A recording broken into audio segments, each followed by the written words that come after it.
Howdy, folks, and welcome to another episode here at Inside RIC Athletics. I'm Cody Chalifoux. Today, I'm joined by Mitchel Noresca of the men's basketball team. Mitchell, thanks so much for sitting down with me.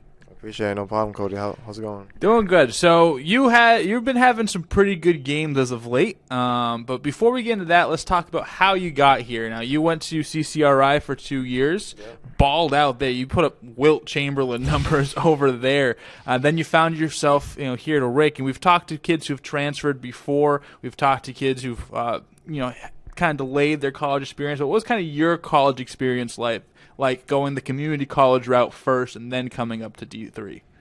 I think it was easier. Obviously, you go from high school to community college. It's a little pressure, but I think it really helped, physically, even in school, academically. It really helped. So coming here, it was kind of like, I've been doing this 2-3 years. So now actually, being on RIC on campus, being a student athlete, it's kind of it just helped a lot, experience-wise. Right. What went into the decision to start at CCRI? Was it an academic thing? Was it you thought you probably could use 2 years down there before you're ready? What was kind of that decision like with family and coaches like that? Well, high school, I only played basketball for 1 year. I was more baseball, and then I got a little taller. I was able to try basketball. And then I was able to reach out to the CCRI coach to see if he can give me a shot. So I wasn't really, reaching out to, basketball So it was a schools. late bloomer type thing. Yeah, literally, that spring, I was like, I got to go somewhere. And baseball, I could, but I think basketball is more a strong suit. Oh, that's fun. What did you play in baseball? Baseball's my favorite sport. Center field. Center field? And then shortstop. Oh, look at that. So athlete all around. That's short. the word to put all the athletes in those two positions. Yeah. So then you come to RIC. So what were those conversations like with Coach Glenn? What was kind of your recruiting process? Really the first time you were really getting recruited, I would say. Was it just him? Were there other teams involved? Or how did kind of coming to RIC unfold after being at CCRI for a couple of years?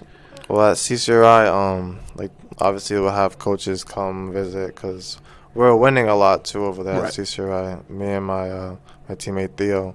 So a lot of coaches are reaching out because they'll see these big numbers. They'll be like, oh, look at this kid.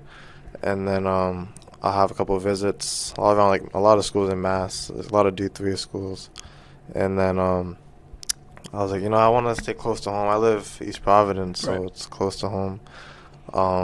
And I reached out to Glenn because I was like, I always wanted to go to RIC, even after high school. RIC was a school I wanted to go to at first. And then I reached out. He gave me a nice tour. I went to a game at RIC. So then I was like, I think this might be the decision that I want to The play. move, Yeah. right. Well, it's paid off. You're averaging just over 7 points per game right now. Coming off the bench, you started a few times. So how has that transition been? I know, like you said, when you started in practice, it's a little bit easier because you've been doing it for a couple of years. Yeah. So how has that transition really been from going to, community college level to this level? I feel like in community college, obviously there's competition, but nothing beats Division III here.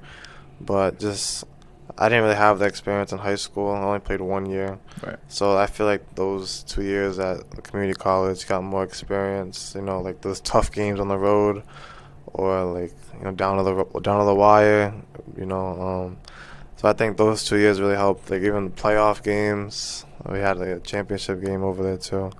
So I think that helped a lot. And now here, I'm trying to get the wins so we can make the playoffs this season too. Right, super interesting. I did not know that you only played 1 year of high school ball, and so that's pretty cool. Especially watching you, there's some stuff that's pretty polished. I think down low, you really know how to, don't bring the ball down. All those things, good stuff. That's what when I was playing basketball, you get taught when you're in six, when you're 5 or 6, and you've adapted really well. So that's pretty cool. That's a really fun fact.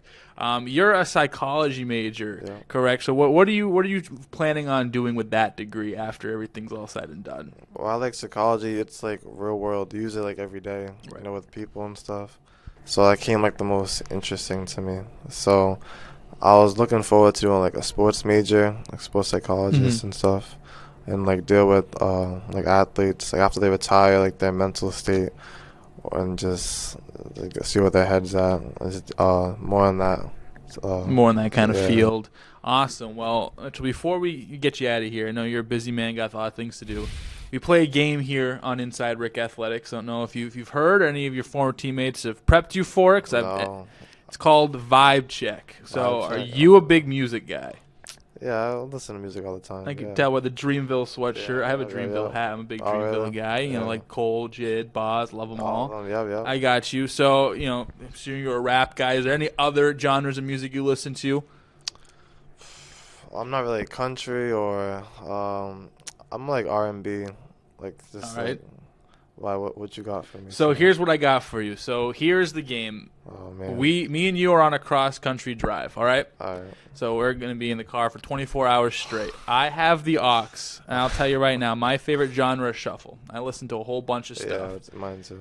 7,675 songs. 7,000. That's so basically 7.5. That's how many songs I have on this phone. So what I'm going to do, I'm going to press shuffle, and we're just going to listen to the first 5 songs. After we're done, you're going to tell me if I'm allowed to keep the aux, if I pass the vibe check. All right. Only time I can skip a song, it's whatever comes up. Only time I get to skip it has an inappropriate title. We are a family show here. We can't be doing all that. So, for instance, I listened to T-Pain while I was setting up. So that doesn't count. But that's your warm up. That's your warm up. I like throwbacks. But you like R&B throwbacks? That's my favorite genre of that's music. A little Mario, little Usher, Neo, Jay-Z, Boyz II Men back in the day. All right, so here we go. It's called Middle Ground by Chris Webby. So I'm going to put it. I can put it to your ear if you've never heard the song before. Yeah. It's a rap song. So that's what I got for number 1. Yeah. Number 2, Little Child. This is by the Beatles. You a Beatles guy? I know like 2 songs from the Beatles. All right. Well, hopefully this is one of the 2, or this is the third one you'd like. So that's Little Child by the Beatles. All right. So that's 2 for you. All right. OMDB by Rod Wave. You a Rod Wave guy? At times. It'd be in my bag. But so that's what we got. Yeah. All right. So that's 3 so far. Sometimes Love. This is George Strait. This is a country song. Uh-oh. So, you know, this is the risk we play with this game. So that's the 4th song you listen to. And if you like throwbacks, Big Pimpin' by Jay-Z. Oh, yeah. I know you know that one. I'm just putting. All right. So, Mitch, before you give me your answer, first off, I need 100% honesty. If I don't pass the vibe check, you tell me right now. All right? I will say I am 11 for 11. Oh, really? No. I am. I'm not trying to put any pressure on you. I'm not trying to sway the vote or nothing. I am 11 for 11. So, Mr. Noresca, do I pass the vibe check? Let's go 12 for 12. 12 for 12. Pass it. Got you. Guys, good. I can't make it up. This isn't scripted. He didn't know this was happening until right now, right? Can't miss. Can't miss. So, Mitch, thanks so much for sitting down with us. Thank you so much, and good luck the rest of the way, man. I appreciate it, Cody. Thank you very much. Thank you so much for watching this episode of Inside RIC Athletics. Make sure to go over to goanchorman.com for everything Rhode Island College athletics. There, you can find a varsity schedule so you can pick out what games you want to watch at home with a link to the broadcast there, what games you want to come out and see in person, and we'll see you there. Also, there is a broadcast link that goes right to our YouTube channel, which has all of these Inside RIC Athletics archives. So if you want to watch the first one, you want to watch the next one, you can go to YouTube, like, subscribe, get notified when those goes up. If you want to watch these live, make sure to check into the broadcast where a lot of these episodes are aired for the first time during halftime of whatever event we are doing. Also, don't forget, Rhode Island College has a radio show that airs every Friday from 4:30 to 5 o'clock on 790 The Score, anchored in athletics. Make sure to check that out. George Mitchel, our host, has been doing a fantastic job. More interviews with players, more interviews with coaching, and also more interviews with staff around Rhode Island College. And there on goanchorman.com is also an archived list to watch all those that you've maybe missed or any of the future. So thank you so much. I've been Cody Chalifoux. Have a wonderful rest of your day.